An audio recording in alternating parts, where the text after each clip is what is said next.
Hello my dear friends, you're on the Military Summary channel, and today we will discuss the situation in Ukraine on the 22nd of February of 2023. Today we have some updates, so let's start. And first we're going to start with the Kupyansk front line. The Russians reported that during the previous 24 hours, the Ukrainians lost around 40 soldiers and 2 armored vehicles in this area. As you can see, the losses are not so high. Furthermore, the Ukrainians haven't lost even a single tank on this front line.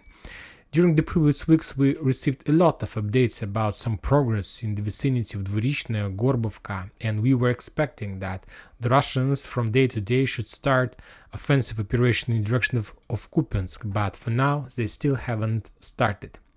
So now let's talk about Liman. The Russians reported that during the previous 24 hours, the Ukrainians lost 135 soldiers, 5 armored vehicles and 3 artillery systems in the vicinity of Liman. They lost 2 Gvozdika howitzers and 1 D-20 howitzer. Furthermore, the Russians reported somewhere at 7 p.m. of local time that they had significant progress in the vicinity of Kremenaya.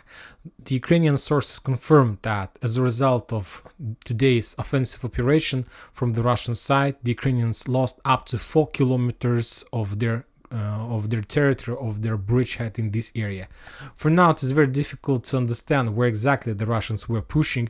The only piece of news we have is that the Russians started their movement in the vicinity of Kremenaya.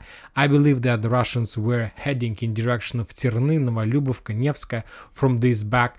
And let's return back to the Western sources map and let's just try to understand what is 4 kilometers in this area. So the Russians are saying that they moved around 4 kilometers. So as you can see, not much. I believe that they just managed to develop their positions and they managed to got some checkpoints in this area, some trenches and so on, but without any significant progress. Anyway, we need to follow, because if the Russians are able to keep this speed, these movements, then they will be able to develop their offensive operation in this area, and maybe within a week they're going to receive more progress in this area. But for now, it's just some kind of active type of defense, and who knows, maybe the Ukrainians will return back all this bridgehead tomorrow or the day after. So for now, let's just wait a little bit. Now let's talk about Siversk. As you can see, there are no changes in Siversk at all. The towns like Bilogorovka, Verkhnyokamyansk, Spornaya, Veselaya, Razdolovka, Fedorovka are still under Ukrainian control. There are no movements in this area. I believe that there are very heavy clashes, artillery duels, but for now the Ukrainians do have power, forces and manpower to keep this bridgehead. Now let's talk about Bakhmut. As you can see, there are a lot of icons in Bakhmut. This map has been updated. The Russians are saying that somewhere by 7 p.m. of local time, they managed to establish control for more than 70% of Berkhovka.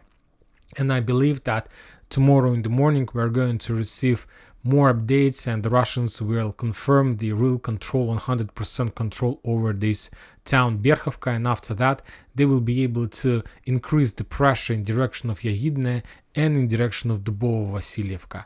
The Ministry of Defense of Russian Federation reported that during the previous 24 hours the Ukrainians lost 250 soldiers, 11 armored vehicles and 1 artillery system D-20.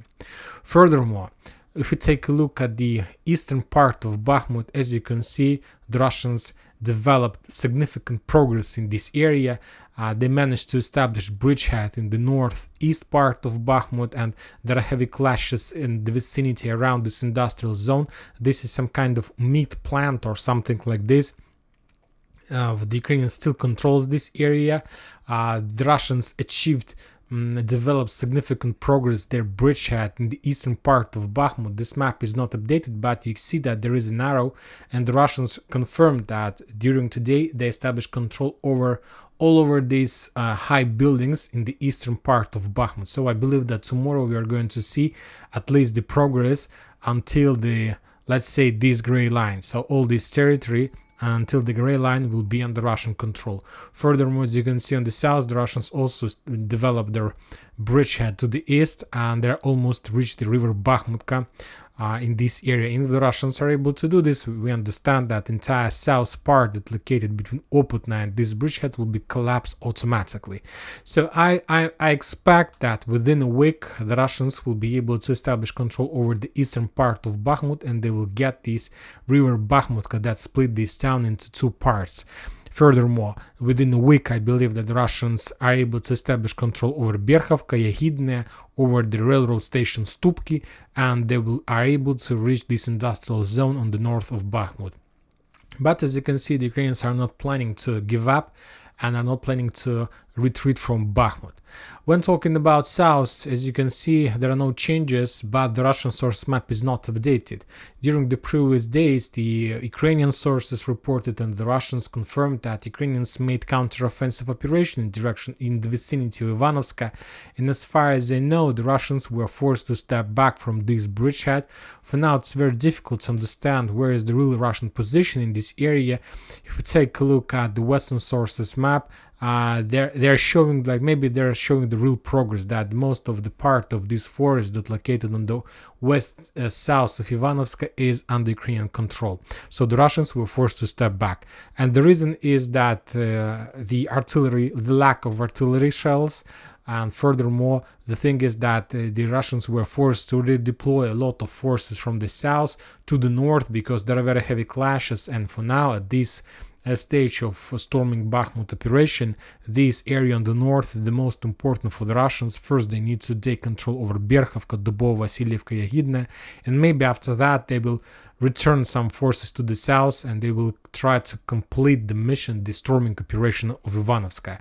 As you can see, at this stage of offensive operation, the Wagners lost their possibilities to be flexible, mobile, and the most important, they lost possibility to attack in many directions at the same time. At this stage of offensive operation, they're able to attack just in one direction. Furthermore, when talking about this progress on the east side of Bakhmut, I think, and something tells me that this progress that the Wagners were able to achieve this progress as a result of retreat process of the Ukrainians. The Ukrainians understand that it is very likely that they will be encircled, or that they might be encircled in the eastern part of Bakhmut, so that's why they took a decision to step back on the west side of Bakhmutka river. I'm not saying that the Russians are entering the empty buildings and so on. Yes, they're attacking, they're pushing, and they see that they are able to push because they see that Ukrainians are stepping back, and they just want to increase the losses from the Ukrainian side by attacking in their back while retreat process. Furthermore, one more time, when talking about Liman, the Ukrainians lost 135 soldiers, and when talking about Donetsk, the Ukrainians lost 250 soldiers. So as you can see, we are still in the culmination phase of battle for Bakhmut and Liman. And according to the numbers, according to the facts, we see that Liman and Donetsk front lines are the most important. Not the Kupyansk front line, not the South Donetsk, but the area between Mariinka and, let's say, Siversk. This line is the most important. Not Siversk, but let's say till Stilmakhovka or Makievka. This line is the most important. For now, we see that the Russians don't have very big progress in this area, in those bridgehead, but as you can see, the Ukrainians are able to move more and more reserves, and some sources are saying that Ukrainians do have a lot of manpower. A lot of sources are saying that Ukrainians do have 700,000 army on the territory of Ukraine, so just imagine yourself the numbers. Let's say when talking about today, the Russians destroy something, the Ukrainian losses were something around 500 soldiers, and just compare the numbers, 500 soldiers in comparison with 700,000 army. So as you can see, it's nothing for the Ukrainians. They do have possibility to train, to accumulate forces and so on. The only problem that Ukrainians have is the supply from the Western weapon, Western, and lack of artillery shells and so on. The army is very powerful. The Ukrainians just have possibility to send waves to attack, but they're not doing this because they expect for more weapon, they expect for more trained people, and anyway, I believe that they will start, that we will see during this year another counter-offensive operation from the Ukrainian side. When talking about Donetsk, Donetsk is under very heavy fire. The Russians are saying that during the previous 24 hours there were casualties among civilians in this town. The Ukrainians were attacking without targeting and aiming this town, and it's terrible. It's terrible anyway. When talking about South Donetsk area, there are very heavy clashes in the vicinity of Vuhledar, and these days, these hours, the most important clashes is in the residential area between Pavlovka and Nikolska in this area. So the front line have been stabilized in this area. The Russians control the eastern part of the small residential area. The Ukrainians controls the western part, and there are very heavy clashes there. The Russians are moving more and more reserves in this area. The Ukrainians are doing the same. Furthermore, the Ministry of Defense of Russian Federation reported that during the previous 24 hours, the Russians attacked by missiles the headquarters of 72nd Brigade in the town by the name of Bagayavlenka. Furthermore, the Russians destroyed another warehouse of 68th Jaeger Brigade in the town by the name of Katerinovka.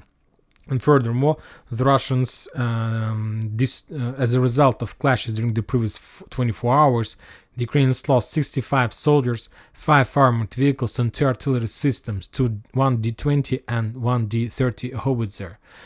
Let's discuss Zaporizhia front line. As you can see, there are no changes in this area, just regular artillery duels, but the Russians understand that they need to push the Ukrainians from this area, and the Russian sources confirms that the Ukrainians accumulate these days.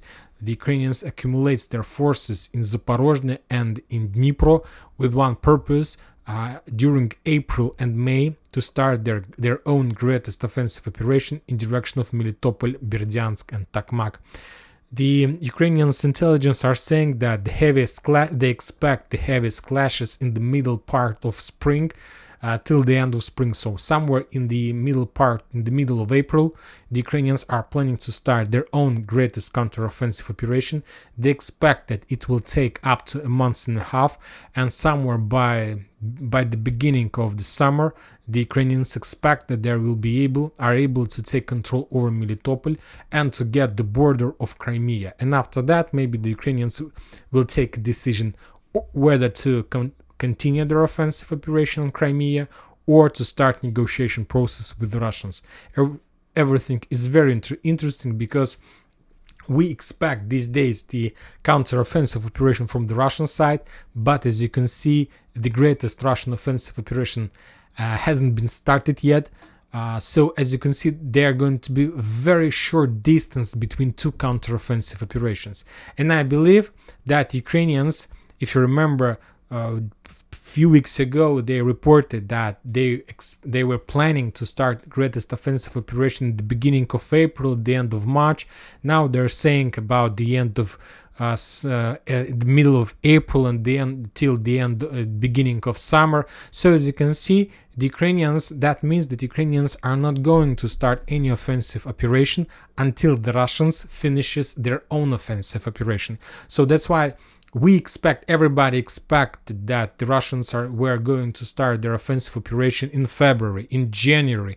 Now we see that there would be no offensive operation in February, or the chances that this offensive operation is going to be is very low, and we expect that the Russians maybe are going to start offensive operation in March. But now I see that maybe we won't see anything in March as well, and this is the reason why the Ukrainians are forced to change the dates of their own offensive operation.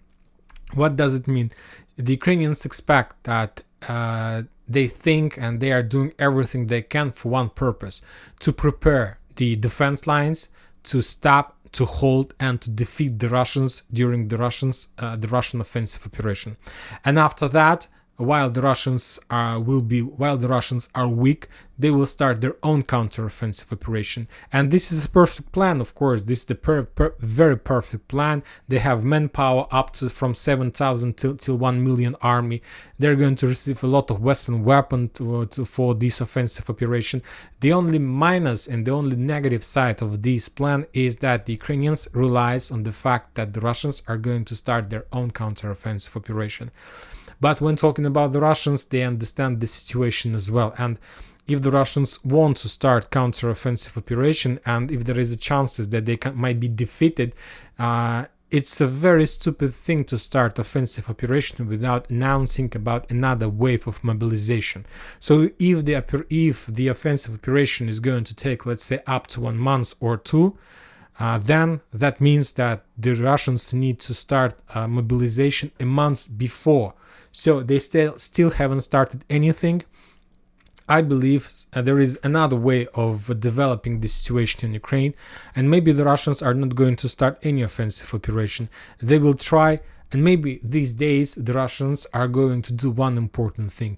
Maybe the Russians are trying to invest money in, let's say, their technologies and their weapon. And maybe the Russians don't want to start any offensive operation until they are able to fool the front lines, to fill the front lines with modern weapon. And the most important, the Russians expect or wait when they are able to start producing the controlled air bombs. I believe that and it's not so very surprised, but I believe that everybody saw and mentioned that during this special operation the parties are not using the air carriers and air bombs. And of course this is the one of the most important weapon at modern warfare. And furthermore, we know that the United States of America are going to provide the Ukrainians the controlled air bombs. And when talking about the Russians, they were just one example. When the Russians attack Avdiivka with such a bomb, but we still haven't received any improvements. It's just our thoughts. Maybe it was just a regular bomb. Who knows? So I believe that the Russians will start their own offensive operation, but there is a very high chances that they're going to start this offensive operation only as soon as they are able to develop and upgrade their own weapon and to create or prepare such type of weapon that Ukrainians are no longer don't have their counter weapon or something like this. Anyway, let's see. When talking about Kherson area, the Russians reported that during the previous 24 hours, the Ukrainians lost 2 artillery systems. They lost 2 D-30 howitzers. Furthermore, the Ukrainians lost 2 ammo depots of 123rd and 126th Defense Brigade in Kherson area. And that's it about the situation on the ground. As you can see, the only active front line is Bakhmut and Liman. Bakhmut is the area under responsibilities of Wagner's, and they're pushing. I believe that these days they managed to solve the issues with the Ministry of Defense of Russian Federation about the ammo and shells, and maybe they will develop and increase their speed these days. And another front line is Liman, and this is the area of Russian army, professional army responsibility. They're pushing. The losses of Ukrainians on this front line are saying for themselves, but for now there are not much progress on the ground. Maybe they will be able to develop this progress within the next days. I don't know. Let's see. And that's it for today. Military Summary channel reminds to condemn any violence in Ukraine. Thank you for your watching. Subscribe to my channel, put your likes, join my Patreon, and have a good day. Bye bye.